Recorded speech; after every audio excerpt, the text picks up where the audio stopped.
Hey everyone, it's Dennis Brown, and I want to thank you for tuning in today. Today, I'm going to shoot this really quick video, and I'm going to go over 10 LinkedIn mistakes to avoid to attract more clients. So, I see a lot of people making mistakes on LinkedIn, and because, to be honest with you, a lot of what happens in LinkedIn marketing and social selling is not intuitive. It's something that you have to learn through trial and error. So the goal of this video is to try to leave you with some nuggets and some actionable tips that will allow you to move the needle and start moving in the right direction to attracting more clients with LinkedIn. So we're going to jump right into this. Number one is this. You probably have heard this before, but if not, please pay attention. Using your title or your job title as your headline is a huge mistake. The headline portion of your LinkedIn profile is one of the most valuable pieces of real estate there. There are better uses than your title because, hey guys, I'm going to tell you, to be honest, nobody cares about your title. What do they care about? They care about what's in it for me. What value can you bring to the table? So think about creating a headline. If you want a little bit of a template or you want a little bit of a roadmap, feel free to look at my profile on LinkedIn. Let's get connected, and I think that'll give you a little bit of some insight as to what you can do with a proper headline, okay? Number two is using LinkedIn like Facebook. All right. I think everybody realizes after being on the different platforms for a period of time that they're very different platforms. Facebook is very casual, friend and family oriented. Of course, there's some business components to it, but it's a very casual type of conversation. LinkedIn, on the other hand, is very professional, business-oriented conversations, sharing insights and intelligence and educational components as it relates to business.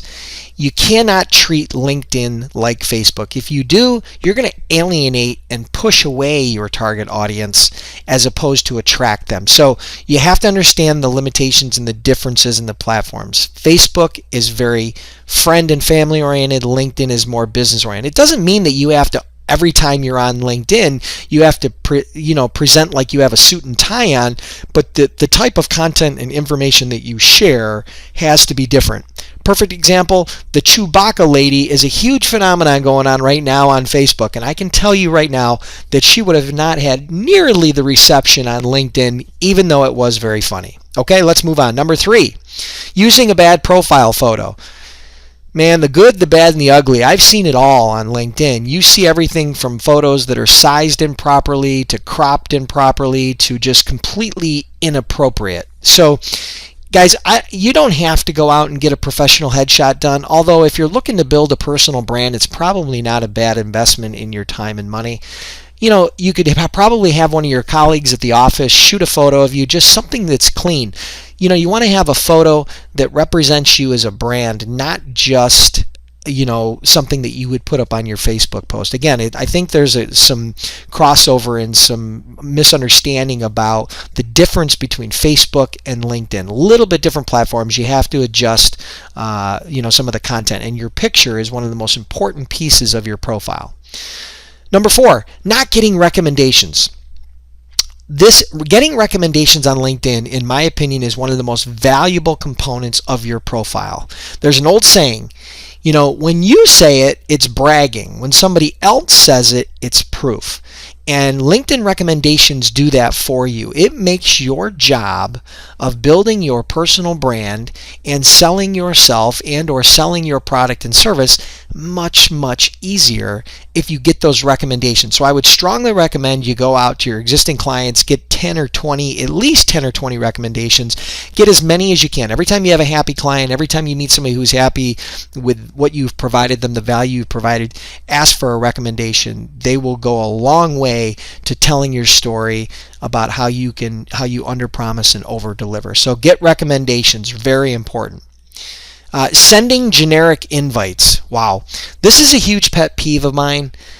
And I can understand to a certain extent because LinkedIn kind of promotes it. They could probably do a better job at not even allowing you to send a generic invite. But, guys, the pitfalls here are this. What it says to me if you send a generic invite, it just tells me, number one, you're lazy. Okay? Or number two, you don't understand the platform. Either of which is not a good first impression. Okay, so if this is your first impression and you're sending a generic invite to somebody that you want to connect with, it's not a good one. You need to take a couple minutes and customize it. I'm not saying you need to write a book. It can only be 300 characters anyway. But what I'm going to tell you is this: you need to try to remind them of where you met, or refresh them on some connections or a group or something you have in common. Take 30 seconds and write a little bit of a customized intro, and it'll go a long way. What I find is that generic invites probably only get accepted 20 to 30% of the time. But if you get good at writing custom invitations through LinkedIn, you can get accepted 70, 80, 90% of the time. My numbers, those are my numbers. When I send a connection request, out of 100 people I send a connection request to at this point, after having done this for years, I get 70, 80% of them to connect with me. Okay, so sending a generic invite can really, really help you, and is just a really huge mistake that I see people doing all the time. Leading with your pitch. Okay, this is another one, and I can understand. We all have to kind of transition from hunters to farmers, and when you're using LinkedIn and social selling or other social media platforms, you have to be a little bit more of a farmer than a hunter. You got to plant seeds, and so being that overly aggressive, over the top salesperson or marketer that's really pushy and is just all about transactions and not value, that's a huge mistake. People can see through that very, very quickly. So leading with your pitch is a surefire way to alienate your potential customers. Leading with value, okay, is a surefire way to attract more clients. Okay, so next, not posting regular updates. I see a lot of people that use LinkedIn more like a resume site, and I've talked about this before, but here's what I can tell you.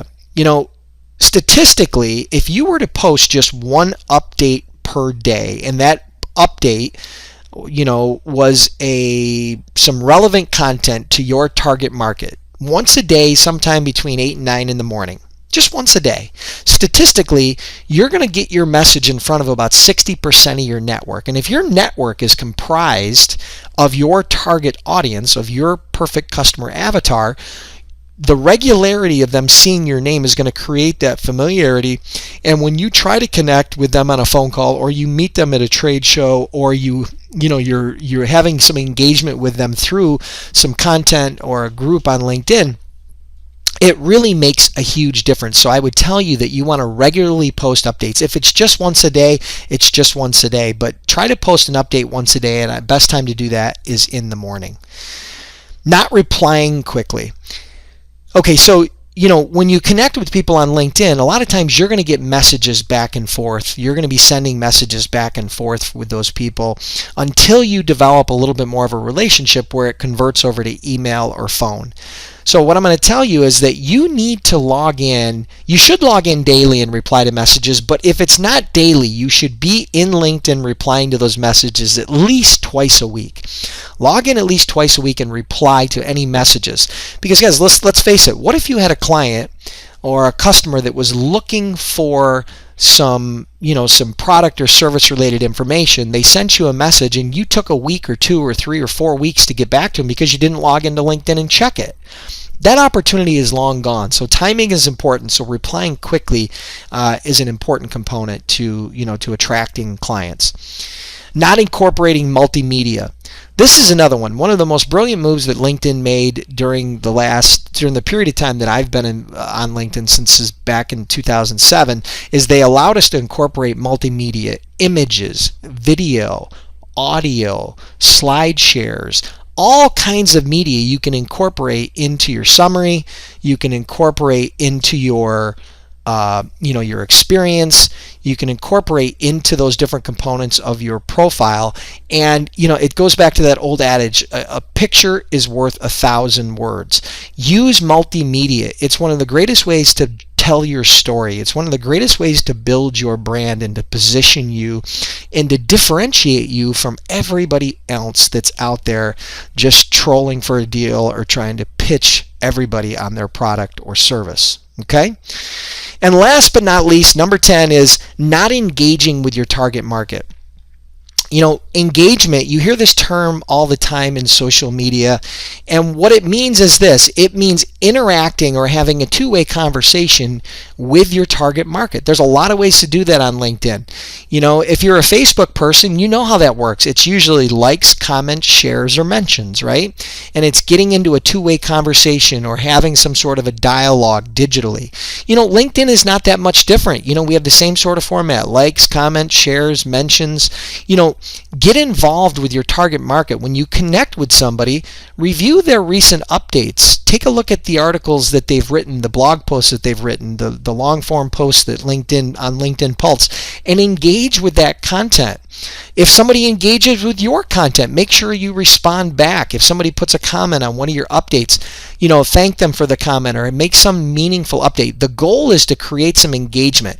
You don't want this to always just be one way out or one way in. You have to have a two-way conversation. So I know this video is a little bit long. I'm sorry for being so long-winded, but I did think it was important to have a little bit of a commentary on here. So I appreciate you guys really tuning in. And what I'm going to tell you is this. If you're curious about how LinkedIn can work for you, here's what I would suggest. Get a copy of my book, The 7 Habits of Highly Successful LinkedIn Users. You can get it at linkedacademy.com, or you can just check out my blog. I post regular blog updates weekly, that talk about LinkedIn, social selling, and a variety of marketing-related topics. You can check that out at askdennisbrown.com. So I want to thank you guys for tuning in. Have an awesome day, and we'll talk to you soon.